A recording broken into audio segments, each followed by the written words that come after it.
Okay. இந்த பெரிய திருமொழியில உள்ள பாசுரங்கள் எல்லாம் பின்னோக்கி பார்க்கறதுக்கான ஒரு வாய்ப்பா தான் இது கிடைச்சது. அப்படி பார்க்கும்போது என்னால ஒரு 140 பாசுரங்களுக்கு மேல பார்க்க முடியல. கொஞ்சம் கொஞ்சமா இன்னும் சில பாசுரங்கள்ல போய் நான் சிக்கிக்கிறேன். அப்படியே சரி இது நல்லா இருக்குதே, இத பார்க்கலாமா, அது பார்க்கலான்ட்டு ஒரு டைட்டில் கடைசி வரைக்கும் அமையல. ஸோ அப்புறம் என்ன பண்ணேன்னா, நான் ரசிச்ச அந்த பாசுரங்கள வந்து ஒரு ஒரு ஜெனரிக் டைட்டில் கீழ கொண்டு வந்து அத பத்தி மட்டும் ஒரு 10 பாசுரங்கள் தான் நானு அப்படி குறிச்சிருக்கிறேன். அத பத்தி மட்டும் சொல்லிடுறேன்.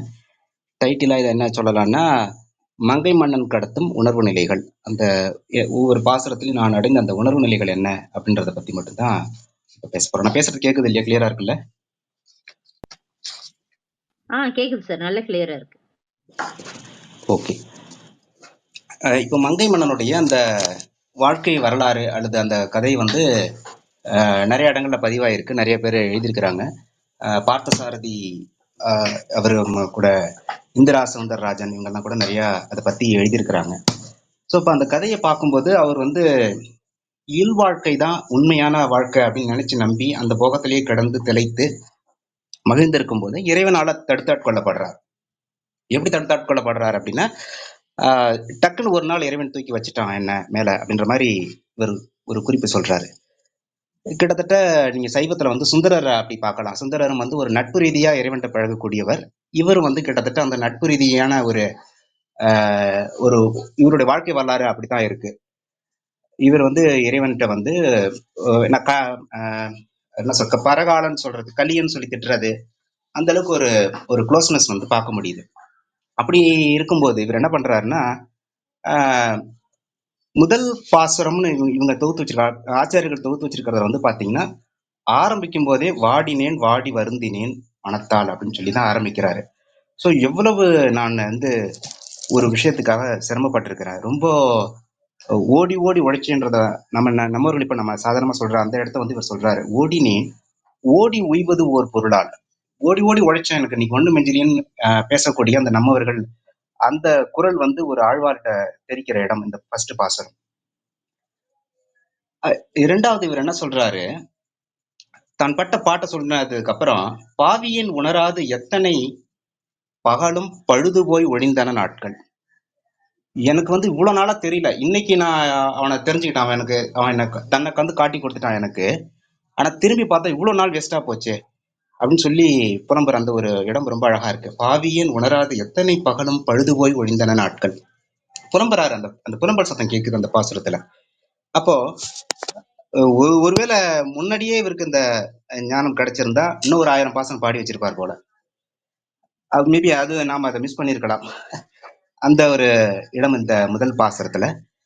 இரண்டாவது பாசுரத்துல வந்து இந்த பாவியேன் உணராது எத்தனை பகலும் பழுது போய் ஒழிந்தன நாட்கள் சொல்லி அவர் புலம்பக்கூடிய இடம்.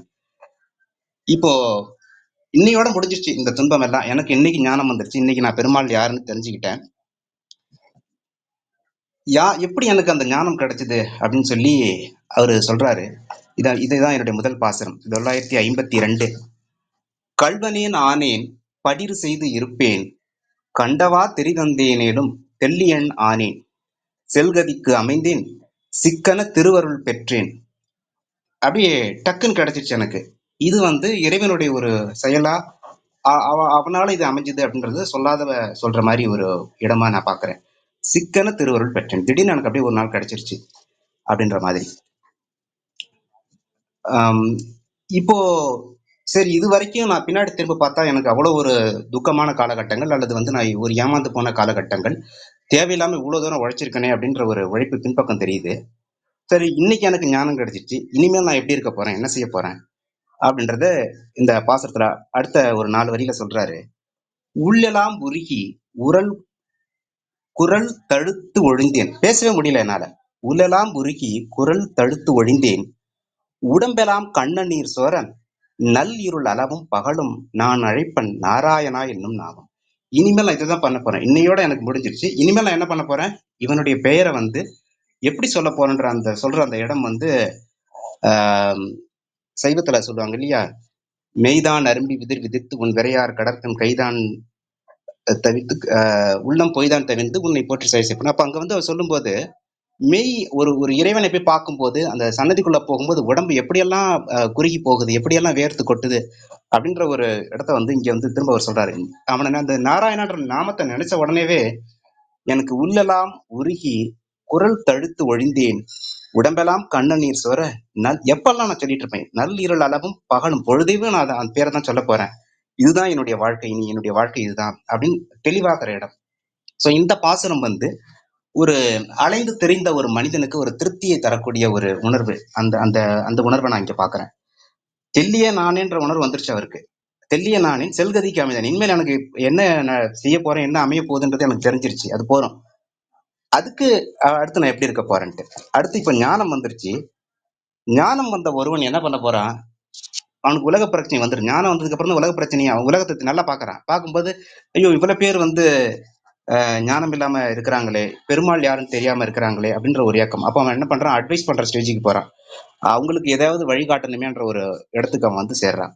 அப்ப இந்த பாசனம் 954 பாத்தீங்கன்னா, ஈழ்பிறப்பு அறியீர் இவர் அவர் எண்ணீர் இன்னது ஓர் தன்மை என்று உணரீர் கற்பகம் புலவர் கலைகண் என்று உலகில் கண்டவா தொண்டரை பாடும் சொல்பொருள் ஆளீர் சொல்லுகேன் வம்மின். வந்தீங்கன்னா சொல்றேன், சூழ்புணல் குடந்தையே தொழுமின் நல்பொருள் காண்மின் பாடினீர் உய்மின் நாராயணா என்னும் நாமம்.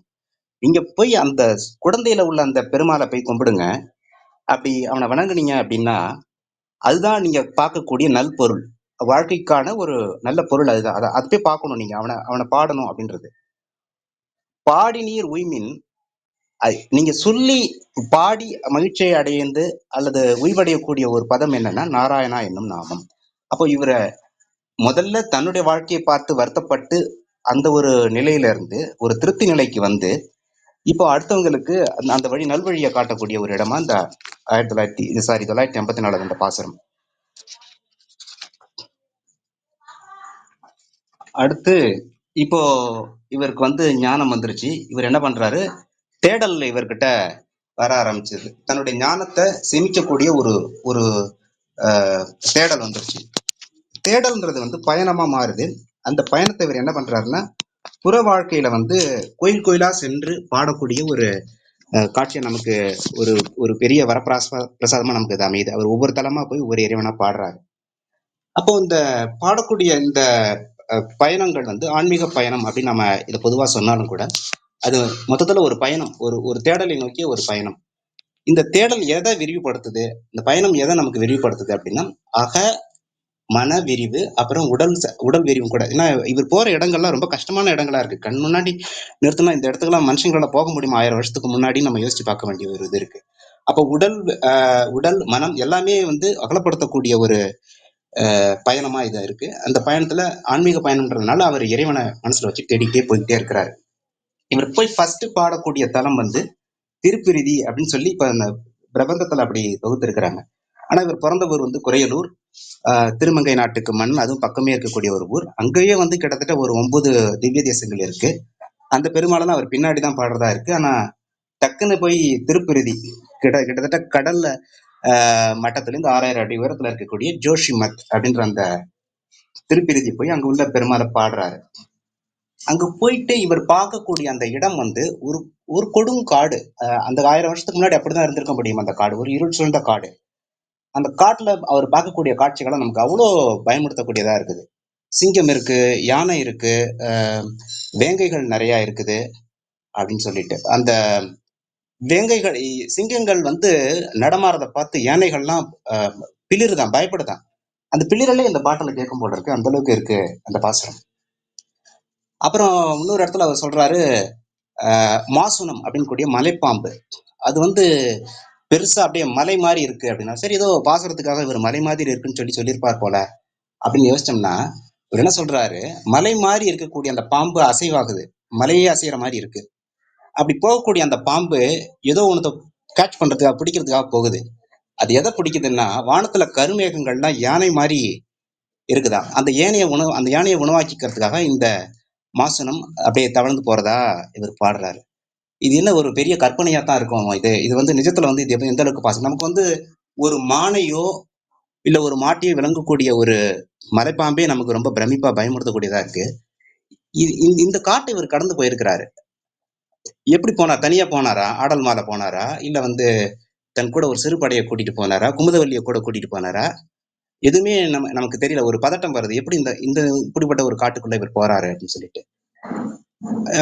இது வந்து ஒரு கற்பனையா தான் இருக்கும். அவ்வளவு பெரிய மலைப்பாம்புன்றது ஒரு கற்பனையா பாசறதுக்காக சொல்லியிருப்பாருன்னு சொல்லி நம்ம அன்னங்கராச்சாரிய சொல்ல போய் எடுத்து பார்த்தா அவர் சொல்றாரு, இல்ல இலக்கியத்துல ஏற்கனவே இதெல்லாம் பதிவாயிருக்கு. ஏற்கனவே யானைகளை விழுங்கக்கூடிய மலைப்பாம்புகள்லாம் இருக்கு அப்படின்ற மாதிரி அவர் வேற கொஞ்சம் திகில கூட்டுறாரு. இப்ப இப்படிப்பட்ட அந்த கொடுங்காட்டுக்குள்ள பயணப்படுற ஒருத்தன் வந்து என்ன மன உணர்வு அடைஞ்சிருக்க முடியும் அப்படின்னா, கண்டிப்பா பயம் இல்லாத ஒரு ஒரு நிலை. இது அப்படி இருந்தாதான் இது போக முடியும். நிச்சயமான ஒரு மனவிரிவை இந்த இந்த இந்த பயணம் அவருக்கு கொடுத்திருக்க கூடும். சரி, அப்படி போகக்கூடிய ஆழ்வார் என்ன பண்றாருன்னா, அங்க ஒரு புதற்காடு இருக்கு, மூங்கில் புதற்காடு. அந்த புதற்காட்டுல நிறைய யானைகள்லாம் கூட்டமா நின்று மூங்கில்கள் எல்லாம் சாப்பிட்டுட்டு இருக்கு. அப்ப இவர் அந்த யானைகளை உத்து பாக்குறாரு. அதுல ஒரு பெரிய யானை, நல்லா மலை மாதிரி இருக்கக்கூடிய ஒரு பெரிய ஆண் களிறு. அது என்ன பண்ணுதுன்னா, மூங்கில்லயே அந்த குருத்து சுவையா இருக்கும். அதனால அந்த குருத்து சுவையான குருத்து, அந்த குருத்தை உடைச்சு அதை அப்படியே வீட்டல தன்னுடைய பிடி, அந்த இளம்பிடி, அது இளம்பிடின்னு அழகா பதிவு பண்ணியிருக்கிறார். ஒரு சின்ன இளமையான ஒரு பெண் யானை. அந்த பிடிக்கு அந்த யானை வந்து விடுறதுக்கு முன்னாடி என்ன பண்ணுதுன்னா, பக்கத்துல இருக்க தேன் கூட்டுல போய் அந்த தேன்ல தோய்ச்சி அந்த குட்டி யானைக்கு, அந்த இளம் பெண் யானைக்கு வாயில ஊட்டுது. இதுல பார்த்த உடனே எனக்கு என்ன தோணுச்சுன்னா, தேனீக்களை பார்த்தாலே யானை ஓடிடும்னு சொல்லிடுவாங்களே நமக்கு. இது எப்படி இது போட்டிருக்கிறாரு அப்படின்ட்டு, இது ஜார்ஜாட்ட கேட்க வேண்டிய கேள்விதான் இது. பட் என்ன ஒரு என்ன சொல்றது, ரொம்ப ஒரு உலகிலான ஒரு கேள்வி இது. ஆனா இவர் வந்து என்ன சொல்றாரு, நான் அந்த யானைக்கு, பெண் யானைக்கு அந்த ஆண் யானை வந்து அழகா உணவு ஊட்டுது, காதலால அதை ஊட்டுது. நாம இந்த காட்சியை பாக்குறோம் அப்படின்னா, ஒரு ஒரு திருத்தலத்துக்கு பயணப்படுற நாம நேரா உள்ள போறோம், பெருமாளை பாக்குறோம். பெருமாள் சன்னதியில் இருக்கிற வரைக்கும் அவர் மேல உள்ள அந்த காதல், அன்பு, அல்ல அந்த பக்தி எல்லாம் இருக்கு. அப்புறம் வெளியில வந்தோடனே நம்ம இயற்கை தான் ரசிக்க ஆரம்பிக்கிறோம். இவர் உள்ள போகும்போதே இயற்கை ரசிச்சுட்டே போறாரு. திருமங்கை மன்னன் எங்க எனக்கு வித்தியாசமா தெரியறாருன்னா, அந்த யானையை பார்த்த உடனே, அந்த ஆண் யானை பெண் யானைக்கு ஊட்டுகிற அந்த அழகை பார்த்த உடனே இவருக்கு பெருமாளையும் தாயார் ஞாபகம் வந்துருது. எப்படி இது கனெக்ட் பண்றாருன்னா, அதுதான் பக்தி. இவன் என்ன பண்றான், ஒரு பொருளை தேடி போறதுன்றது ஒண்ணு, தேடி போற பொருளை எல்லாம் பார்க்கல எல்லாத்துலயுமே பொருத்தி பார்க்கக்கூடிய அந்த ஒரு பக்தி நிலை, அத வந்து இந்த பாசுரத்துல இவர் பதிவு பண்றாரு. பாசுர எண் வந்து 962. கரைசை மாக்கடல் கிடந்தவன் கனைக்கடல் அமரர்கள் தொழுதேத்த அரைசை மேகலை அலர்மகள் அவளுடும் அமர்ந்த நல் இமயத்து வரைசை மாக்களிறு இளவெதிர் வளர்முளை அலைமிகு தோன் தேய்த்து பிரசவாரி தன் இளம் பிடிக்க அருள் செய்யும் பிரிதி சென்று அடை நெஞ்சு. அந்த பிரிதியில வந்து அப்படி ஊட்டுது. இப்போ அவர் பார்த்த அந்த ஆண் யானை எப்படி இருக்கிறா, கரைசை மாக்கடல் கடந்தவன், அந்த பார்க்கடல்ல கடந்த ஒரு பெரிய உடல் அது. கனைகடல் அமரர்கள் தொழுதேத்த, அவனுடைய கனைகடல் தான் அமரர்கள்லாம் தொழுதேத்துறாங்க. அவன் இங்க என்ன பண்ணிட்டு இருக்கிறான், அரைசை மேகலை அலர்மகள் அவளோடும் அமர்ந்து இருக்கிறான். அவள் இடுப்புல வந்து மேகலை அணிஞ்சிருக்கிறான். இந்த யானை என்ன பண்ணிருந்ததுன்னு தெரியல, பட் அவங்க அங்க போட்டிருக்கிறாங்க. இவருக்கு வந்து இந்த இந்த பக்தியினுடைய இன்னொரு ஒரு முக்கியமான விஷயமா, அந்த பயணத்தின் ஒரு முக்கியமான விஷயமா நான் அதை உணர்ந்த ஒரு பாசுரம் இது. நம்ம பயணம் இல்லாமலே கூட இது சாத்தியமாகலாம். நம்ம காணக்கூடிய எல்லாத்துலயுமே வந்து கடவுளை பொருத்தி பார்க்கறது. ஆனா அது பயணத்தின் மூலமா தான் நமக்கு அந்த அறிவை எட்டுது அப்படின்னு சொல்லக்கூடிய ஒரு பாசுரமா நான் இதை பாக்குறேன். அடுத்த பாசுரம் வந்து ஒரு வைணவத்தின் முக்கிய அறிவுரையா சொல்லப்படுறது. சின்ன வயசுலயே நம்ம வந்து பெருமாளுக்கு பக்தி பண்ணணும் அப்படின்றது வைணவத்தின் ஒரு முக்கிய அறிவுரையா திரும்ப திரும்ப சொல்லப்படுது. இவர் என்ன சொல்றாருன்னா, இவருடைய ஒரு கவிஞரும் கூட அப்படின்னு சொல்லி ஜாஜா அடிக்கடி சொல்லுவாரு. அப்படிப்பட்ட ஒரு கவிஞன் இவன் காட்டக்கூடிய காட்சி என்னன்னா, முதுமையை காட்டி பயமுறுத்துறான். ஆனா அதை பார்த்தா நமக்கு சிரிப்பு வருது. அப்படி ஒரு பாசுரம். ஒரு இந்த இந்த அந்த முதுமையை காட்டக்கூடிய அந்த சித்திரம் வந்து இப்பவும் வந்து நம்ம பருவத்துல நாம கேலி செஞ்ச ஒரு விஷயமா தான் இருக்குது. அவன் நம்மளை எச்சரிக்கிற விதம் வந்து எவ்வளவு கேலியாவும் ஒரு விகட கவியா மாறின ஒரு இடமா நான் பார்க்கக்கூடிய ஒரு நகை உணர்ச்சி அட்வைஸுக்கு பின்னாடி இல்ல, அந்த நகை உணர்ச்சி நான் ரசிக்கிறேன். பாசுரம் 974. அப்பர் மூத்த ஆறு பாழ்ப்பது சீத்திரளை ஒப்ப ஐக்கள் போத உந்தன் உன்தமர் காண்மின் நின்று செப்புநேர் மென்கொங்கை நல்லார் தாம் சிறியாத முன்னம் வைப்பும் நங்கள் வாழ்வுமானான் வதறி வணங்குதுமே. இந்த திருமங்கை மன்னன்ட்ட இன்னொரு விஷயம் நான் ரசிக்கிற விஷயம் என்னன்னா, சாதாரண வார்த்தைகள் நம்மளுடைய நடைமுறையில் உள்ள வார்த்தைகளை மரபு கவிதையில எழுத முடியுமா அப்படின்றது எனக்கு ரொம்ப நாள் ஒரு சந்தேகம். இது இந்த பாசனங்கள்லாம் படிக்கும்போது எனக்கு ஒரு என்ன சொல்றது, ஒரு ஒரு பெரிய ஒரு பெருமித உணர்ச்சி தான் வருது. இவர் இவ்வளவு அழகா செய்யறாரு அப்படின்றது. அப்பப்பா அப்படின்றதுதான் இந்த பப்ப அப்பர் அப்படின்னு ஜாஜா சொல்றாரு. பப்ப அப்பர், அப்பப்பா அப்படின்னு சொல்லக்கூடிய அந்த வார்த்தை, அது நீங்க அடுத்த பாசத்துல கூட பாத்தீங்கன்னா இன்னொரு இடத்துல போட்டிருப்பாரு. ஈசி போமீன் சீச்சி போங்க அப்படி சொல்றது. இதெல்லாம் மரபு கவிதையில கொண்டு வர்ற அந்த இடம் ரொம்ப அழகா இருக்கு. மூத்த ஆறு பொல்லாத கிழம் அது. பப்ப அப்பர் மூத்த ஆறு பொல்லாத கிழம். அத பாழ்ப்பதுன்றது பொல்லாத அப்படின்ற அந்த மீனிங். மூத்த ஆறுனா கிழம். அப்படி நம்ம முதுமை வந்ததுக்கு அப்புறம் நம்ம அப்படி ஆயிடுறோம். சீத்திரளை ஒப்ப ஐக்கள் போத உந்தன் உன் தமர் காண்மீன் என்ற இந்த கண்டிஷன்ல அந்த கிழவன் என்ன பண்றான், தன்னுடைய அந்த விலைமகளிர் தாசி வீட்டு வாசல் திண்ணையில போய் உட்கார்றான். அப்போ அவனை பார்த்த ரெண்டு அந்த விலைமகளிர்ல அவங்க கிண்டல் பண்றாங்க ஒருத்தனை பாட்டி. அங்க பாரு வான் வந்திருக்கிறான். அது போல உன் தமர் காண்மின் என்று வான் வந்திருக்கான் பாரு அப்படின்னு சொல்லி அவங்க சொல்லி கிண்டல் பண்ற இடம். நம்ம இன்னைக்கு கூட அது போல இதெல்லாம் நம்மளும் கேளிக்கைகள்லாம் பண்றது உண்டு. இது மரபு கவிதையில பார்க்கறது எனக்கு ரொம்ப ஆச்சரியமா இருந்தது. ஒரு யதார்த்தமான டயலாக அப்படியே கொண்டு வைக்கிறது. உன் தமர் காண்மின் என்று செப்பு நேர் மென்கொங்கை நல்லார் தாம் சிரியாத முன்னம். அவங்கெல்லாம் சிரிச்சு அசிங்கப்படுத்தாத படுத்துற அந்த ஒரு ஸ்டேஜுக்கு முன்னாடியே நீ ஒரு ஒரு நல்ல டெசிஷன் எடுத்துரு அப்படின்ற மாதிரி அட்வைஸ் பண்றாரு. அடுத்த வரி, வைப்பும் நங்கள் வாழும். இவன் ஏன் அங்க போய் அந்த திணையில உட்கார்றான்னா, இவன் எதையுமே சேர்த்து வைக்கல. இவன் சேர்த்து வச்சிருக்க வேண்டிய பொருளே அவன் தான். அதை அவன் விட்டுட்டான். அப்படி அவன் எங்க இருக்கிறான், வதரியில இருக்கிறான். அவனை போய் வணங்குங்க அப்படின்றது. வைப்பும் நங்கள் வாழும், நம்மளுடைய வாழ்க்கையும் அவன் தான். நம்ம வாழ்க்கைக்கு சேமமாவும் இருக்கிறதும் அவன் தான். அவனை வணங்கணும் அப்படின்னு சொல்லக்கூடிய இந்த பாசுரம் 974. இது இந்த நகை உணர்ச்சிக்காக நான் ரசிச்ச இடம். அடுத்த இது ஒரு குற்ற உணர்ச்சி சம்பந்தப்பட்டது. பெரிய அரசர்கள் அல்லது பெரிய மந்திரிகள், இன்னைக்கு பெரிய பெரிய பதவிகள் இருக்கக்கூடிய ஆடம்பர இடத்துல இருக்கக்கூடியவர்கள், நடிகர்கள், ஒரு காலத்துல பெரிய காசு பணம் எல்லாம் சேர்த்து ஒரு பெரிய ஆர்ப்பாட்டமா வாழ்ந்த மக்கள், அவங்க எல்லாம் கடைசியில ஒரு ஸ்டேஜ்ல அடையக்கூடிய இடம் இது. ஒரு குற்ற உணர்ச்சி. நான் ரொம்ப வீணாக்கிட்டேன் அப்படின்றது ஒண்ணு. படாத அநியாயங்கள்லாம் நான் பண்ணிட்டேனே, அப்போ செய்யக்கூடாத அநியாயங்கள்லாம் நான் நிறைய செஞ்சுட்டேனே அப்படின்னு நினைச்சு அவங்க வருத்தப்படக்கூடியது.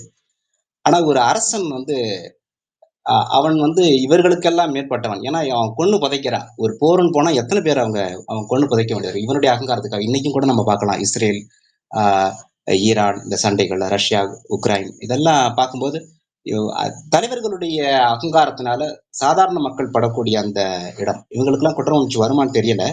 ஆனா இவர் அந்த ஒரு குற்ற உணர்ச்சிக்கு அவர் சேர்ந்துடுறாரு. அந்த அகங்காரம் பக்தினால மறைஞ்சதுக்கு அப்புறம் அந்த குற்ற உணர்ச்சி நிக்குது. ஐயோ இப்பெல்லாம் நம்ம வாழ்க்கையை பண்ணிட்டேனே அப்படின்னு சொல்லிட்டு. அந்த தெளி வந்ததுக்கு அப்புறம் அவர் ரொம்ப புலம்புறாரு. தன்னை பாவியேன் என்று நொந்து கொள்ளும் இடம். அந்த இடம் பாசுரம் 1003.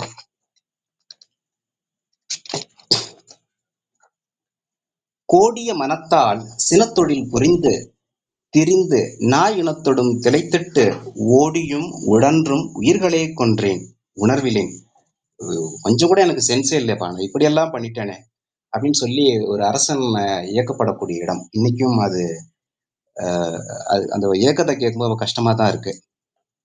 ஆதலால் நமனார் பாடியை பெரிதும் பரிசளித்திட்டேன் பரமனே பார்க்கடல் கடந்தாய் நாடினான் உன் திருவடி அடைந்தேன் நைமிசாரண்யத்துள் எந்தாய். ஒரு ஒரு குற்ற உணர்ச்சிக்கான ஒரு ஒரு பெரிய பாசுரமா எனக்கு இந்த பாசுரம் தோன்றுச்சு. ஏன்னா உயிர்களை மன்னர்கள் கொள்றதுன்றது அந்த நேரத்துல ஒரு அகங்காரத்தினால செய்யறாங்க. ஆனா அதுக்கப்புறம் அவங்க அதை நினைச்சு அதுலயும் ஒரு ஆழ்வார் மாதிரியான ஒரு உத்தம நிலைக்கு வந்ததுக்கு அப்புறம் அது நிச்சயமா ஒரு தூக்கத்தை கெடுத்திருக்கும் தான் அப்படின்னு தோணுது. அடுத்து இதுல பார்த்தோம் இல்லையா, ஜோஷிமத், அந்த காடு ஒரு கொடிய காடு. அந்த காட்டுக்கு பயணப்பட்டு வந்திருக்கிறாரு. அதுக்கப்புறமா அவரு தென்பகுதியில பல காடுகள்ல வர்றாரு. இவர்கிட்ட போய் நீங்க போனதுலயே ரொம்ப கஷ்டமான ஒரு திவ்ய தேசம் எது அப்படின்னு கேட்டா அவர் என்ன சொல்லுவார்? அப்படின்றதுதான் இது இந்த பாக்குறதுக்கான ஒரு அடிப்படை விஷயமா நான் பாக்குறேன்.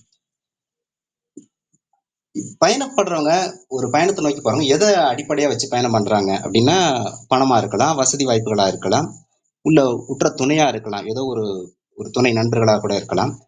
அவங்களோட நம்பி ஏதோ ஒண்ணு போறாங்க. ஆனா இந்த ஆன்மீக பயணத்துல அடிப்படையா நம்ம நம்புறது வந்து இறைவன். இறைவன் வந்து அந்தர்யாமியா நின்னு நம்மள உள்ள நின்று நம்மள வழிநடத்துறான். அவன் தான் இந்த கோயிலுக்கு போ, அந்த கோயிலுக்கு போ நமக்குள்ள ஆசைய தூண்டுறான். அதனால நம்ம அந்த பயணத்தை நோக்கி போறோம். ஏற்கனவே பயணம் சொன்ன மாரி, அந்த ஜோஷிமத்துல வந்து ஒரு கொடுங்காடு வந்து அவருக்கு ஒரு மனவிரிவ குடுத்திருந்தாலும், தென்பகுதியில வரும்போது ஒரு காட்டுக்குள்ள போறாரு. நான் ஏற்கனவே சொன்னேன், கடவுள் துணை அப்படின்னு சொல்லி பார்த்த இடம் ஒன்று. இந்த இடத்துக்கு கடவுள் தான்ப்பா போக முடியும் அப்படின்னு சொல்ற இடம் ஒண்ணு. இவர் சொல்றாரு, இவர் வாயால அதை பதிவு பண்றாரு. மங்கை மன்னன், இந்த கோயில்னா அது கடவுள் தான் போக முடியும், எல்லாரும் போக முடியாது போல இருக்கு. அவ்வளோ ஒரு கொடுங்காடா இது இருக்கு. ஆனா ஒன்றும் பசுங்காடு கிடையாது, ஒரு கொடுங்காடு இது. என்ன இந்த காட்டுல நடக்குது அப்படின்னா, ஒரு ஒரு உருவம் இருக்கு. அந்த உருவத்தை வந்து பாத்தீங்கன்னா கண்ணு பைங்கண்ணு, ரொம்ப குளிர்ச்சியான சின்ன கண்ணு, ஆனா எரியூட்டக்கூடியதா இருக்கு அப்படின்னு சொல்லி அவர் அந்த கண்ணை வர்ணிக்கிறாரு. பைங்கண் ஆனா எரியூட்டக்கூடிய ஒரு கண். அந்த உருவத்தை பார்த்துட்டு தேவர்கள்லாம் பயந்து அடிச்சு ஓடுறாங்களாம். இது எவ்வரு அப்படின்னு சொல்லி அவங்க பயப்படுறாங்களாம். இப்படி ஒரு உருவமா இருக்கே அப்படின்னு சொல்லி தேவர்களே வந்து பயப்படக்கூடிய ஒரு இடம். சோ இங்க வந்து இறைவனே பயப்படும்படியா இருக்கிறான். அது ஒண்ணு. இடம் எப்படி இருக்கு, அந்த இடம் எப்படி இருக்குன்னா, ஒரு காடு அப்படியே காய்ந்து போய் எரி ஆடுது, வெப்பம் தாங்க முடியாம. அங்கங்க பற்றி எரியக்கூடிய ஒரு இடம். அங்க இருக்கக்கூடிய விலங்குகள் எல்லாம் ரொம்ப கொடூரமான விலங்குகளா இருக்கு. கழுகு இருக்கு, மேல இருந்து கால் சுற்றி வரக்கூடிய கழுகுகள், அப்புறம் வந்து சிங்கங்கள் நிறைய இருக்கு. அந்த மாதிரியான ஒரு கொடுங்காடு. அந்த சிங்கம் என்ன பண்ணுதுன்னா, யானையை அடிச்சு வேட்டையாடி சாப்பிட்டுட்டு அந்த தந்தங்களை கொண்டு போய் அந்த எவ்வூருன்னு தேவர்கள் பார்த்து பயந்து போன அந்த உருவுக்கு முன்னாடி போட்டு அவனை வணங்குதான். அப்படிப்பட்ட ஒரு ஊர். அது வந்து சிங்கவேல் குன்றம். ஸோ இவர் பயணப்பட்டதுலயே வந்து நிச்சயமா உடலால கஷ்டப்பட்டிருக்கக்கூடிய ஒரு தலமா இந்த சிங்கவேல் குன்றத்தை சொல்லலாம். இந்த பாசுரம் வந்து 1011.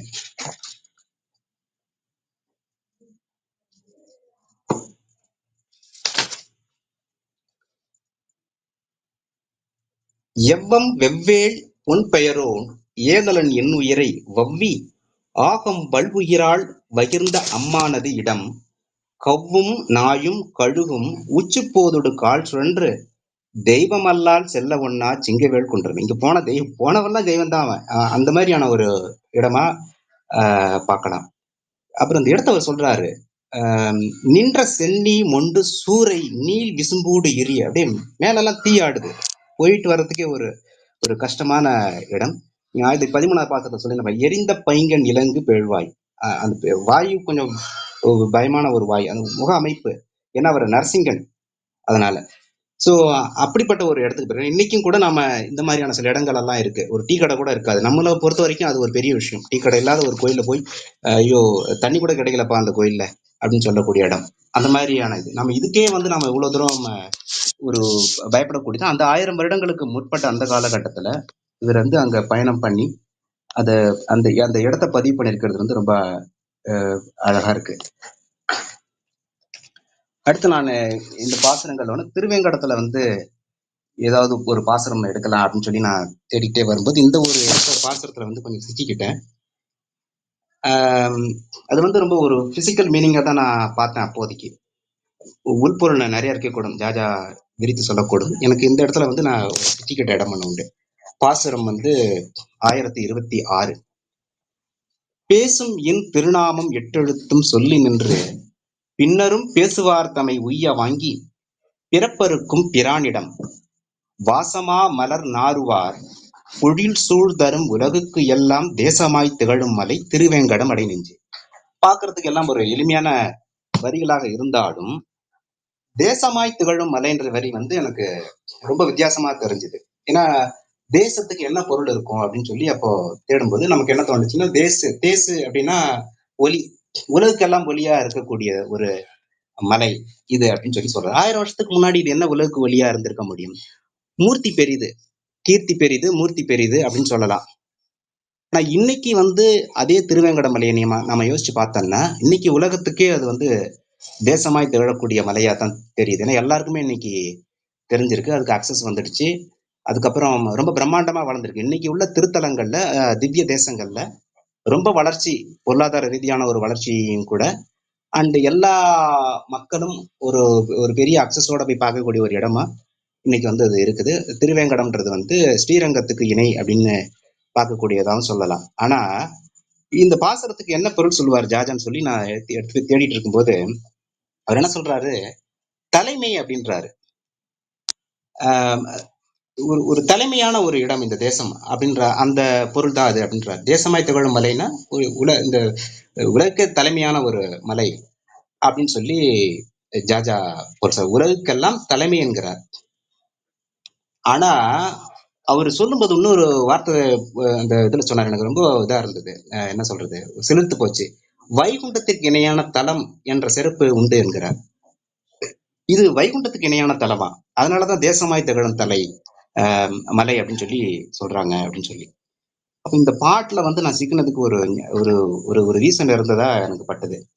உண்மையிலேயே வந்து அப்படிப்பட்ட ஒரு மலை தான். இந்த ஒரு வார்த்தையினாலேயே நான் இந்த பாசுரம் வந்து ரசிச்சு பார்க்கக்கூடிய ஒரு பாசுரமா ஆகி போச்சு.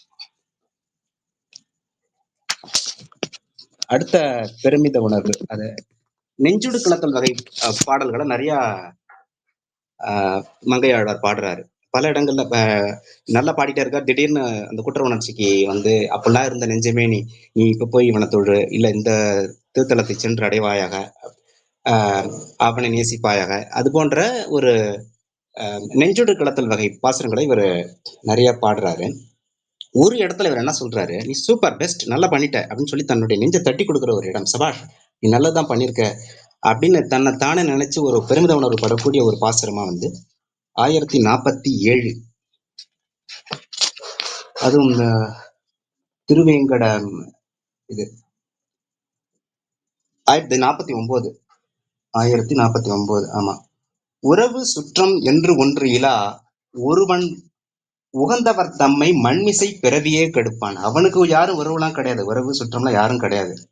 ஆனா அவனை தேடி போனவங்க, அவனை அடைஞ்சவங்களெல்லாம் மண்மிசை பிறவியே கெடுப்பான். அவனுக்கு ஒன்னும் பிறவியே இல்லாதபடி ஒரு ஒரு உயர்நிலையை கொடுத்துட்றான். அது கண்டு என் நெஞ்சம் என்பாய், அதை பார்த்துட்டு என் நெஞ்சமே நீ என்ன பண்ணிட்ட, குறவர் மாதர்களோடு வண்டு குறிஞ்சு மருளிசை பாடும் வேங்கடத்து அரவன் நாயகர்க்கு இன்று அடிமை தொழில் பூண்டாய்.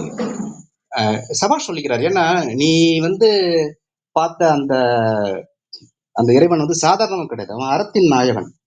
அவனை போய் நீ வந்து உன்னுடைய அடிமை தொழில் பூண்டக்கூடிய ஒரு தலைவனா நீ சூஸ் பண்ணிட்ட, சூப்பர் அப்படின்னு சொல்லி தன்னை தானே பெருமிதப்படுத்திக் கொள்ளக்கூடிய ஒரு பாசனம். உறவு சுற்றம் ஒன்று இலா ஒருவன் உகந்தவர் தம்மை மண்மிசை பிறவியை கெடுப்பான், அது கண்டு என் நெஞ்சவென்பாய் குறவர் மாதர்களோடு வண்டு குறிஞ்சு மருளிசை பாடும் வேங்கடத்து அரவன் நாயகன் இன்று அடிமை தொழில் பூண்டாயே. நிச்சயமா கொஞ்சம் நாமளே இந்த பாசனத்தை பாட்டு கொஞ்சம் பெருமைப்படுத்த முடியும். அவனுக்கு போய் நம்ம செஞ்சிருக்கோம். அறத்தின் நாயகன்ற அந்த இடம் ரொம்ப அழகான இடம்.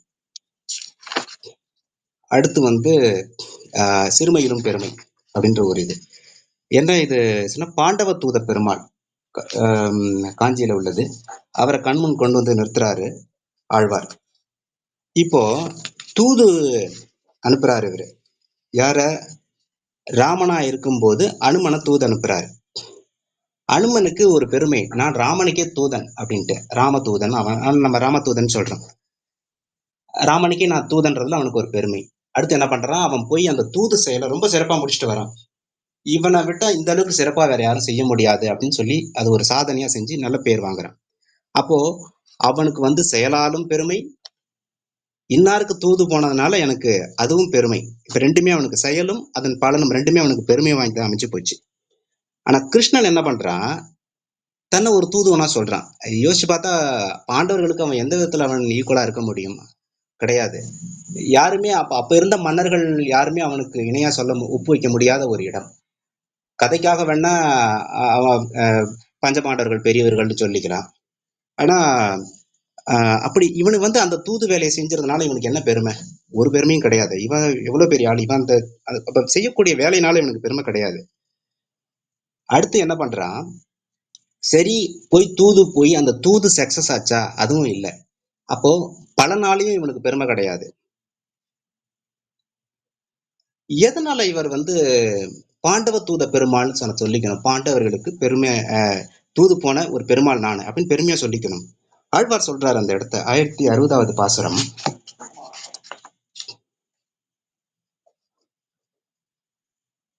முன் ஓர் தூது வானரத்தின் வாயில் மொழிந்து அரக்கன் மன்னூர் தன்னை வாலியினால் வாழ முனிந்து அவனே பின் ஒரு தூது ஆதி மன்னவர்க்கு ஆகி பெருநிலத்தார் இன்னார் தூதன் என நின்றான் இவ்வுள் கடந்தானே.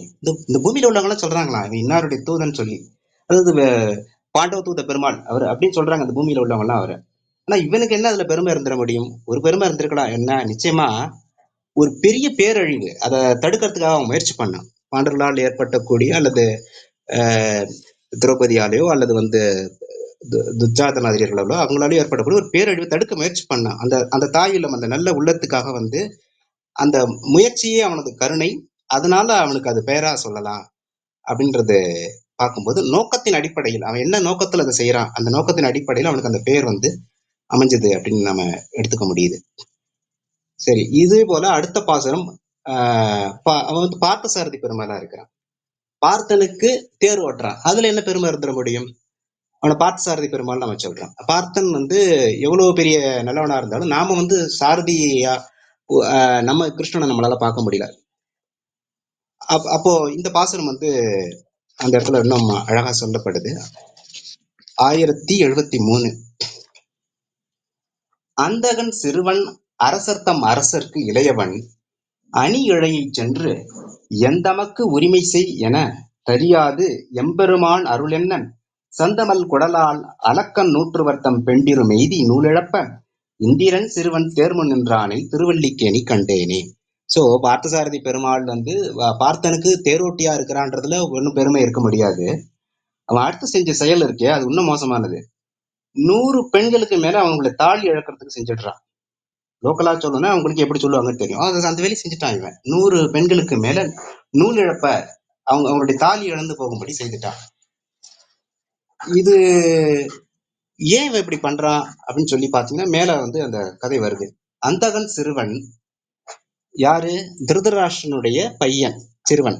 அவன் தான் அரசருக்கு அரசரா இருக்கிறான். இளையவன், அவனுடைய இளையவன் வந்து துச்சாதரன். அரசருக்கு இளையவன் அது துச்சாதன். அவன் என்ன பண்றான்? அணிகழையை சென்று அணிகலன்கள்லாம் போன்று அழகா இருக்கக்கூடிய அந்த திரௌபதியிட்ட போய் எந்தமக்கு உரிமை செய் அப்படின்னு சொல்றான். நீ இன்னையில இருந்து எனக்கு அடிமை, நீ எனக்கு அடிமை செய் அப்படின்னு சொன்ன உடனே அது அந்த சபையில அது எவ்வளவு ஒரு அசிங்கமான ஒரு செயல். ஒரு பெண்ணால எப்படி தாங்கிக்க முடியும்? அவர் பதறி அழக்கூடிய அந்த இடம் வந்து தெரியாதுன்ற ஒரு வார்த்தை போற அந்த தெரியாதுன்ற வார்த்தையோட கனத்தை வந்து நீங்க அதை காட்சியில உணர்ந்து பார்த்தா புரியும். தெரியாது, அவளால முடியல. உடனே அவ சொல்லக்கூடிய வார்த்தை எம்பெருமான் அருள் என்ன, ஐயோ கடவுளே என்னை காப்பாத்துன்ற மாதிரி. எம்பெருமான் அருள் என்ன, சந்தமல் குடலால் அளக்கன், அந்த குடல் அழகான இருண்ட கூந்தலுடைய அந்த திரௌபதியுடைய கஷ்டம் துக்கம் 100 வருடம் பெண்டிரும் எய்தி அந்த கஷ்டத்தை அந்த 100 பேருடைய பெண்களும் எழுதணும் அப்படின்னு செஞ்சுட்டு நூல் இழப்ப அவர்களுடைய தாலி பறிபோகும்படி செஞ்சிடறான். உலகத்தையும் செஞ்சுட்டு எங்க நிக்கிறான்?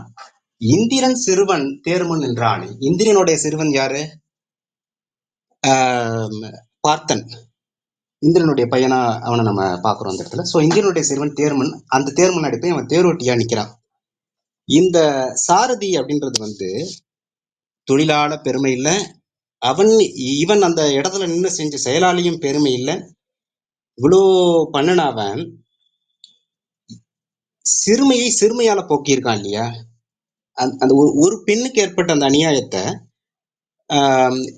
இன்னைக்கு வரைக்கும் அவன் தீர்த்த விதம் எப்படியா இருந்தாலும் அது ஒரு என்ன சொல்றது, ஒரு அறமா இன்னைக்கு வரைக்கும் இத்தனை யுகங்களுக்கும் அதை நிலைத்து நிற்கக்கூடிய ஒரு அறமா அதை மாத்தின இடம் அது. இன்றும் ஒரு பெண்ணுக்கு அறம் அல்லது நீதி கிடைக்க படை திரட்டி நிற்கின்ற ஒரு சாரதி பெருமைக்குரியவனா தானே பார்க்க முடியும். அதுதான் என்றென்றும் பெண்களுக்கான நீதிக்கு காவலாய் நிற்கிறது. பார்த்தனுக்கு சாரதி என்பதால் அவன் அந்த அறத்திற்கும் சாரதி. அதனால அந்த அந்த சிறுமையான செயல்களுக்கு எடுத்து நம்ம பெருமைப்படக்கூடிய இடமா நம்ம பார்க்கலாம் சிறுமையின் பெருமைன்றது. சரி, இது ஒரு 9 பாசுரங்கள் இப்ப நான் பார்த்து வரைக்கும் எழுதியிருக்கிறேன். கடைசி பாசுரமா ஒரு நூல் பயன் பாசுரம்னு எனக்கு அமைஞ்சது. அது ஒரு அழகான இடம். பாசுரம் 1087.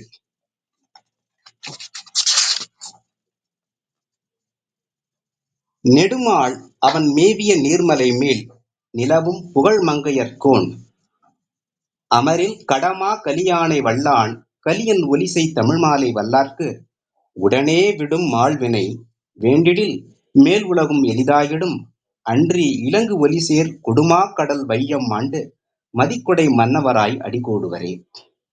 அவன் இருக்கக்கூடிய அந்த திருநீர்மலை, அங்க இருக்கக்கூடிய அவனை பத்தி பாடுறவன் யாருன்னா, அமரில் கடமா கலியானை வல்லான், போர்ல போய் கலியானை நடத்தக்கூடியவன். அவன் செய்த அந்த தமிழ் மாலைகளை பாடுறீங்க, நீங்க இன்னைக்கு வாசிக்கிறீங்க பாடுறீங்க அப்படின்னா என்ன ஆகும்னு சொல்றான், உடனே விடுமாள் வினை. இன்னைக்கே உங்களுடைய பழவினைகள்லாம் தீர்ந்து போயிடும். ஃபர்ஸ்ட் ஆப்ஷன் நீங்க சூஸ் பண்ணிக்கலாம். சரி, அது வேணாம், வேண்டுமானால் மேல் உலகம் எளிதாக ஆகிடும். மேல சொர்க்கமாக இருக்கலாம் அல்லது விண் உலகா இருக்கலாம், அது உங்களுக்கு கிடைச்சிடும், பரவாயில்லையா? அன்றி இலங்கு ஒலிசேர் கொடுமாக்கடல் வையம் ஆண்டு மதிக்குடை மன்னவராய் அடிகூடுவரே. இந்த உலகத்தெல்லாம் ஆண்டு ஒரு மன்னவனா நீங்க இந்த உலகத்தை ஆண்டு அந்த திருமாலின் திருவடி, அதாவது வைகுந்தம் சேர முடியும். ஸோ உங்களுக்கு 3 ஆப்ஷன். உடனே போகணும்னா அதை செய்யலாம், இல்ல மேல் உலகம் வேணும்னா அது செய்யலாம், இல்லைன்னா இந்த உலகம் ஆண்டு அதுக்கப்புறமா அவனுடைய திருவடி சேரலாம். இந்த 3 ஆப்ஷன். இத கொடுக்கறதுக்கு எந்த உரிமை வந்துருச்சு இவருக்கு, திருமங்கை மன்னனுக்கு? எதனால இவர் எப்படி சொல்றாரு இத நான் கொடுக்குறேன் அப்படின்ட்டு? இந்த ஆப்ஷன்ல எப்படி அவர் கொடுக்குறாரு அப்படின்னா, இவன் போர்ல என்ன பண்றான், கடம் கலியானை வல்லான், அந்த யானையை இவன் நடத்திட்டு போறான். அந்த யானை என்னன்றது நீங்களே யோசிச்சுக்கோங்களேன். அந்த யானையை அவன் நடத்திட்டு போறான். அப்படிப்பட்டவனால ஏன் செய்ய முடியாது? அந்த அந்த யானை கூட இவருடைய தமிழுக்கு கட்டுப்பட்டதா இருக்கக்கூடுமோ என்னவோ. நன்றி. இது நான் ரசித்த இடங்கள். அந்த அடிப்படையில் தான் இதை முடிச்சிருக்கேன். மேற்கொண்டு நீங்க தொடரலாம். Thank you sir. Thank you madam.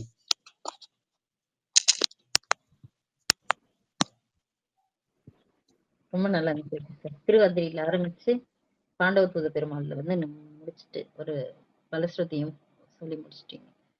அந்த தரிக்க இயலவில்லை அவளால தாங்க முடியல அப்படின்றது நல்லா இருந்துச்சு. இந்த பாண்டவ தூத பெருமாளுக்குரிய விஷயங்களை சொன்னது ரொம்ப அருமையா இருந்துச்சு. நல்ல தொகுப்பு. ரொம்ப நன்றி. பிரவீனா வரீங்களா?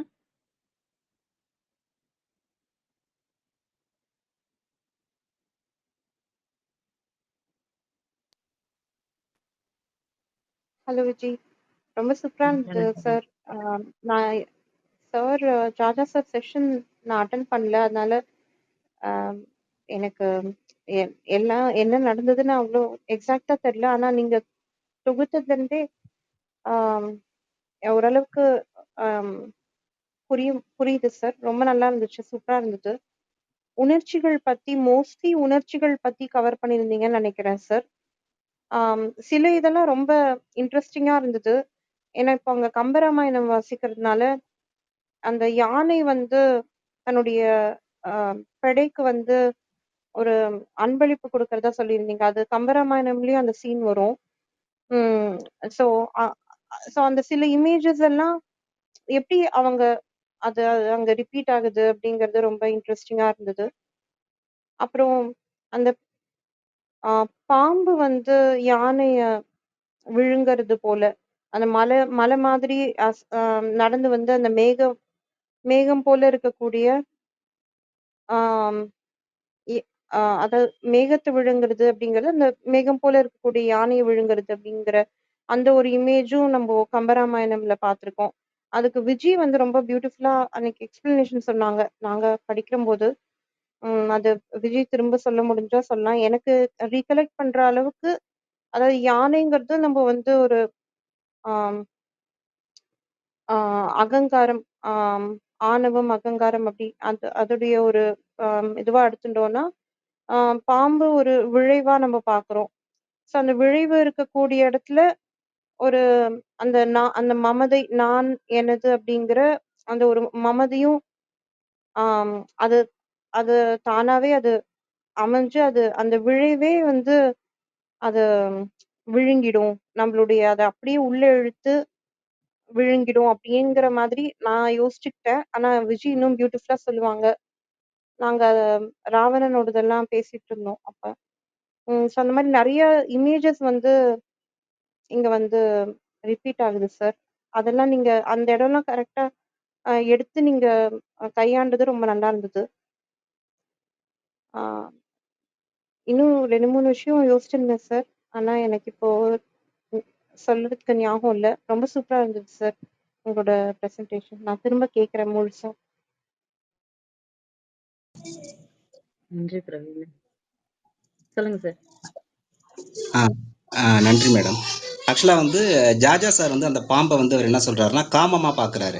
இன்னொரு இடத்துல கூட அந்த அதே இது இந்த அந்த 10ல் வந்து ஒரு பாசுரம் வந்து ஆஹ், ஒரு இன்ட்ரெஸ்டிங்கான ஒரு லைன் வரும். அது என்ன சொல்றாங்கன்னா, இரவு ஆனா பாம்புக்கு பசி கூடும் அப்படின்னு சொல்லி அந்த இடத்த சொல்லும்போது ஜாஜா வந்து அழகா பியூட்டிஃபுல்லா வந்து அது ஒரு காமத்தின் குறியீடு அப்படின்னு சொல்லி சொல்ற இடம் உண்டு. இப்படி பல விஷயங்களை பொருத்தி பார்க்கக்கூடிய வாய்ப்புகள் இருக்கு. காமத்தின் குறியீடா பார்த்தா அது இருள் மிகுந்தா பசி பாம்புக்கு பெருகுதுன்ற ஒரு லைனை வந்து எங்கேருந்து பிடிச்சி போட்டாருன்றது ரொம்ப ஆச்சரியமா இருந்தது. நான் அது கூட உண்மையே ரசிச்ச ஒரு இடம் தான். பட் பதட்டத்தில் அதெல்லாம் சொல்ல முடியல. உண்மையிலேயே அது அருமையான இடம் தான் அது. ஆமா சார். இது கம்பராமாயணத்துல நிறைய இடத்துல வரும். இருள் இருள் பாம்பு இருளையே பாம்பா சொல்றது அந்த மாதிரி நிறைய வரும். ஆனா நான் உங்களுடைய தொகுப்பு நல்லா இருந்துச்சு. அது நான் கம்பராமாயணத்துல அப்ப பேசுனது என்னன்னு எனக்கு தெரியல. ஆனா விளைவு அதான் காமம் விளைவு. இதுக்கு பாம்பும் அகங்காரத்துக்கு யானையும் சொல்லிக்கிட்டே இருக்காங்க நம்ம மரபுகள்ல. ம். நன்றி சார். ரொம்ப நன்றி. இனி முத்துகிருஷ்ணன் சார் எங்க வெளியில இருக்காருன்னு நினைக்கிறேன். அதனால அவரால பேச முடியலன்னு நினைக்கிறேன். எல்லாத்தையும் ஓகே. கேட்டேன். ஒரு 10 நிமிஷம் தான் வெளியில இருந்தேன். ரொம்ப அழகா தொகுத்து சொன்னார் வெற்றி. ஆஸ் யூஷுவல் அவருடைய டீப் தாட்ஸ் இன்டு இட் அதை நல்லா சொன்னார். அது மாதிரி அது இதுதான் கன்வென்ஷனலா உள்ளதுதான் அந்த இது. அது யூரோப்பியன் சைக்காலஜி, அதுதான் ஈஸ்டர்ன் சைக்காலஜினா இங்க உள்ள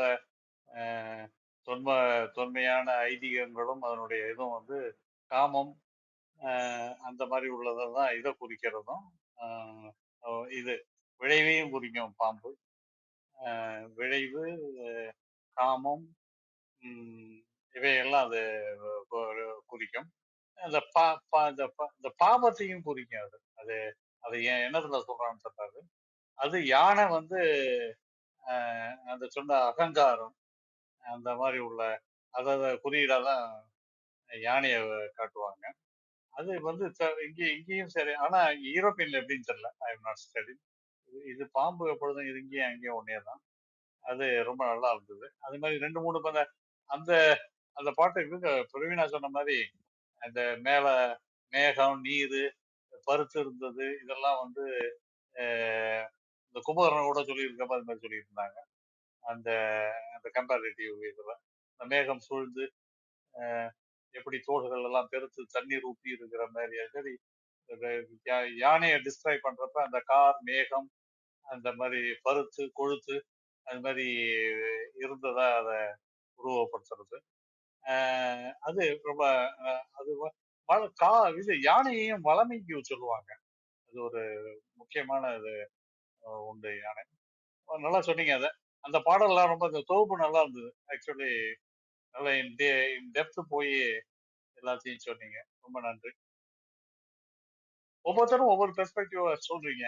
அதுதான் இதுல when we read together, you come with your own background and your own perspective and come about elaborating those things how you understand and experience how you feel otherwise. அதுதான் அதுதான் சொன்னாங்களா அந்த பிரவீனா உடனே கம்பராமாயணம் உடனே அவங்க சொன்னாங்களே தான் உணர்வு பூர்வமா உள்ள விஷயங்கள் எல்லாம் எடுத்து தோத்தீங்க அப்படின்னு. அது ரொம்ப நல்லா இருந்தது. நைஸ். தேங்க்யூ. நன்றி சார். சார் ஒரே இது இன்னொன்னு வெற்றி சார் சொல்லும்போது இன்னும் ரொம்ப இடம் அழகா இருந்தது சார். அது அதாவது யாருமே ரொம்ப பயங்கரமான காடு அப்படின்னு அவர் சொல்லியிருப்பாருன்னு சொன்னீங்க. இறைவன் மட்டுமே நுழையக்கூடிய காடு. அதுக்கு ஒரு டிஸ்கிரிப்ஷன் கொடுத்தீங்க. அதாவது மங்கி இருக்கக்கூடியது, ஆனா ஒளி மங்கி இருக்கக்கூடியது, ஆனா நெருப்பு போல விழுங்கக்கூடியது அப்படின்னு சொல்லியிருந்தீங்க. அது திரும்ப சொல்றீங்களா சார்? அது அந்த இடம் மட்டும்.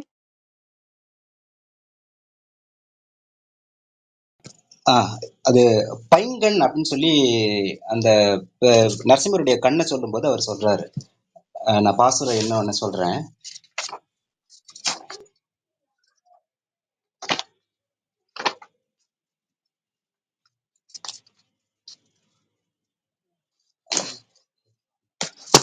ஆயிரத்தி 1013 எரிந்த பைங்கண் இலங்கு பேழ்வாய் எயிற்றொடு இது எவ்வுரு என்று எரிந்து வானோர் கலங்கி ஓட இருந்த அம்மானது இடம் நெறிந்த வேயின் முழையுள் நின்று நீள் நெறி வாய் உழுவை தெரிந்த ஆனை சுவடு பார்க்கும் சிங்கவேள் குன்றமே அப்படின்ற பாசுரம். நன்றி சார். இது நிறைய விஷயத்த நினைவுபடுத்துது. ரொம்ப சூப்பரா இருந்தது சார். நன்றி.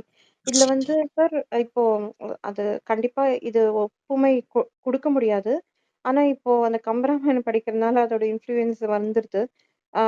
கும்பகர்ணன் ஓட டிஸ்கிரிப்ஷன் இப்போ படிக்கிறம்போது அவரு வந்து அப்படியே தூங்குற கண்ணு மாரி தான் இருக்கு. ஆனா ஆம், அங்க அந்த கண்ணுல வந்து ஆம், ஆம், சூரியனும் ம், அதுக்கப்புறம் நெருப்பும் ஒளிந்து இருக்கக்கூடிய கண் அப்படிங்கிற மாதிரி டிஸ்கிரைப் பண்ணியிருப்பாங்க.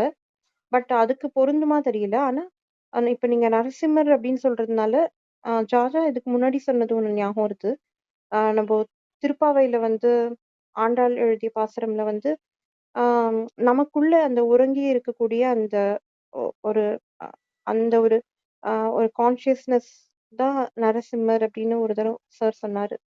ஸோ அப்படி இருக்கும்போது அந்த இடத்த நம்ம ஆம், அந்த ஒரு அல்டிமேட் கான்ஷியஸ்னஸோட நம்மளுடைய ஆன்மா அந்த இணையக்கூடிய தருணத்தை சொல்றது போலவும் இப்போ இத இப்படி தோணுது sir. So by the time அப்போ அந்த அல்டிமேட் கான்ஷியஸ்னஸ் நம்ம அடைஞ்சிட்டோம்னா அது அப்போ இறைவனை இறைவன் அடி சேர்றது தான். அதுக்கு அதுக்கு நெருங்கி வந்துட்டோம். அப்போ அந்த இறைவன் மட்டுமே போகக்கூடிய இடம். அதாவது இறைவனோட இறைவனா ஆகக்கூடிய இடம்ங்கிற ஆம், ஆஹ் அது போலவும் தோணுது சார். நீங்க இப்ப சொன்னோன்னே நரசிம்மர்னு சொன்னோன்னே ஜாதா சார் அதை சொல்லியிருக்காங்க ஒரு தரம். அந்த பாடல் தான் இப்ப ஞாபகம் இல்ல. உம் உம் உம் மாறி ஆஹ் மாறி மலை முழஞ்சில் மண்ணி கிடந்துறங்கும் அப்படின்னு ஏதோ வரும்.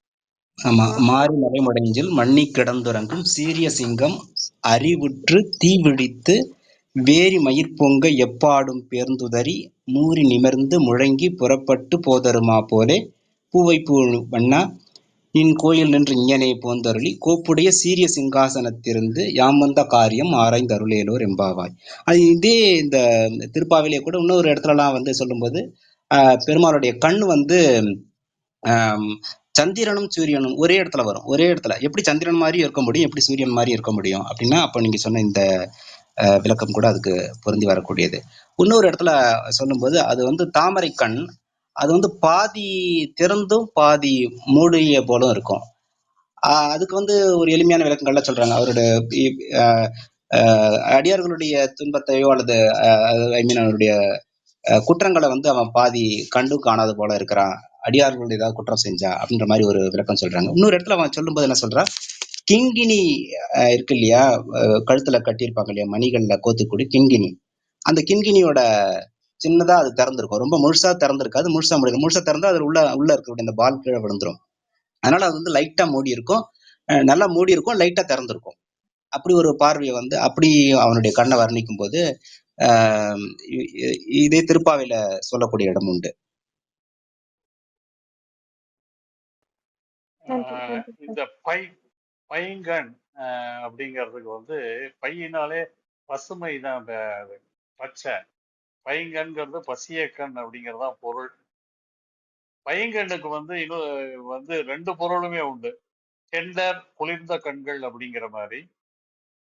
அது மாதிரி அந்த அந்த ஐ ஃபியூமிங் வித் ஆங்கர், கோபத்தால் பசிய கண், அதுதான் இந்த பாடல்ல சொல்லப்பட்டது. அதாவது பைங்கன்கிறது ரெண்டு பொருள்லையுமே இந்த குளிர்ந்த டெண்டர் ஐஸ்ன்னு எடுத்துக்கலாம். இதே மாதிரி உள்ள ஃபியூமிங் ஐஸ், அதுக்கு முன்னாடி இன்னொரு வார்த்தையும் இந்த பாடல்ல சேர்த்திருப்பாரு அவரு, எரிந்தவ பைங்கண் இளங்கு பேய் அப்படின்னு. அதனால அதை ஆட் பண்ணிடுறாங்க, எதை சொல்ல வர்றோம்னு சொல்லி அதுக்கு முன்னாடி ஒரு வார்த்தையை சொல்லிடுவாரு, எரிந்த பைங்கண் இளங்குவேள் வாய் எயிற்றோடு இது எவ்வொரு என்று எரிந்து அப்படிங்கிறத ரொம்ப, அதனால அதோட சேர்த்து பார்த்துக்கணும் அந்த எந்த கண்டெக்ட்ல சொல்றாங்கிறதுக்காக.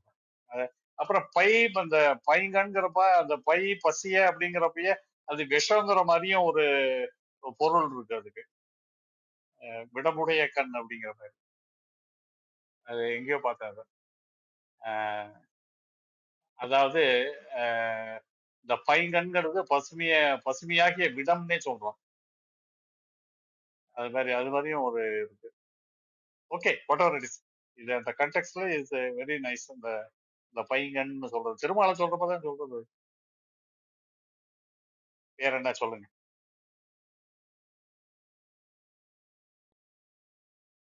சார் உங்களுடைய கட்டுரை ரொம்ப நல்லா இருந்தது சார். ராமன் ஆம், ராமனுடைய அந்த பயணங்கள் தொகுத்து எழுதியிருந்தீங்க. ரொம்ப சூப்பரா இருந்தது சார். தேங்க்யூமா. அது ஏதோ கடை எழுத முடிச்சது, அது வந்து ஒரு கொடுப்பினை தான். அது நான் எழுதலாம்னு நான் எதிர்பார்க்கல, கடற்கடன்னு எழுதிய அதை தொகுக்க முடிஞ்சதே ஒரு நல்ல அருள் தான். இப்படிதான் சொல்லுவாங்கல்ல, அதுவே ஒரு அருள் அப்படி இப்படின்லாம், அதான் நம்புறது இல்லை. இந்த குயிக் டைம்ல கிடைச்ச நேரத்துக்குள்ள பண்ண முடிஞ்சதுங்கிறது ஒரு நல்ல வேலை தான். அது குடிப்பினை தான். அது இல்லாட்டி உதறிட்டு அந்தன போயிடுவோம், பாஸ் பண்ணிட்டு அந்தன போயிடுவோம். நல்லா வந்தது அது, நல்லாவும் வெற்றி மாதிரி ரொம்ப டீப்பா உள்ளுக்குள்ள போக முடியல, but it was very nice. Sir அது இன்னொன்னு நீங்க தொகுத்து கொடுத்துட்டு சார் அப்புறம் திரும்ப ஒன்னொன்னுத்துக்கும் நீங்க என்ன பாடல் ரெஃபர் பண்ணீங்க அப்படின்னு கொடுத்துருக்கீங்க. அது கிரேட் எஃபர்ட் சார், தேங்க்யூ. ஏன்னா அந்த ஃபர்ஸ்ட் அந்த சம்மரியே நீங்க ஃபுல்லா கொடுத்து அதோட தொகுப்பு கொடுத்ததுலே அதோட இது புரியுது சார், கண்டென்ஸ் பண்ணி கொடுத்துடுறீங்க. அதுக்கப்புறமா நீங்க என்னென்ன பாடல் அதுக்கு ரெஃபர் பண்ணீங்கன்னு கொடுத்துருக்கீங்க பின்னாடி. நன்றி சார். வெரி நைஸ், தேங்க்யூமா. அது அப்சர்வேஷன் ஒன்றும் இல்லை. முதல்ல நான் தொகுத்த பிறகுதான், முதல்ல ராமன் அப்படின்னு போட்டு ராமாயணம் அப்படின்னு தொகுத்த பிறகு இந்த ரிப்பீட்டட் கண்டெக்ஸ்ட் எதை பேசுறாரு அப்படின்னு வந்தது. அதான் போய் மறுபடியும் தொகுக்கிறப்பதான் அந்த நீங்க சொன்ன முதல்ல எழுதியிருக்கேன் பாருங்க, ஒரு தொகுத்து ஒரு கட்டுரைய எழுதியிருக்கேன் பாருங்க, அப்புறம் ரெஃபரன்ஸா கீழே கொடுத்தது. அது வந்து முதல்ல வந்தது காரணம் தொகுத்ததுனால வந்தது. அதனால விஜய் கூட சொல்லிட்டு இருப்பாங்க, முதல்ல தொகுத்து பார்க்கணும். அது தொகுத்து பார்க்கறதுனால ஏற்படுற விளைவுகள்.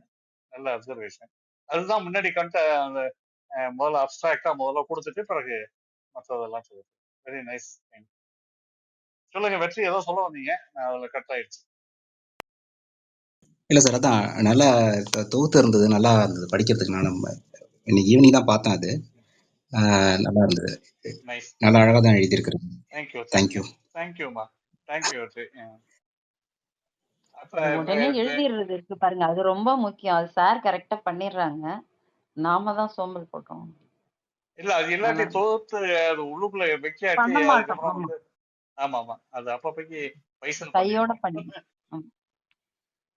நன்றி சார், தேங்க்யூமா. நன்றி. வைண்ட் அப் பண்ணிருப்போம். இல்லாட்டி என்னன்னா, இல்லாட்டி வேற ஏதாவது கரெக்டா ஸ்ட்ரக்சர்டா பண்ணோம்னா நல்லது. இல்லாட்டி அப்படி வேகா இப்ப உள்ளதும் தலையில போயிட்டு வந்துடும். ஆமா ஆமா. பொறுமையோட கேட்ட எல்லாருக்கும் நன்றி.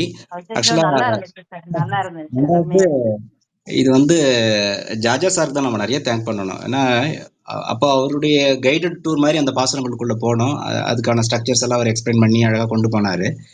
இன்னைக்கு வந்து அந்த 700 பாசனங்களுக்கு திரும்ப வீடியோ கேட்டு அவருடைய இதுல இருந்து கருத்து எடுக்கிறதுன்றது ஒரு முடியாத காரியம். ஏன்னா 1700 பாசனங்களுக்கு அவர் வந்து விளக்கம் கொடுத்திருக்காரு. அந்த வீடியோ தேடுறதுக்கே நமக்கு கஷ்டமா இருக்கு.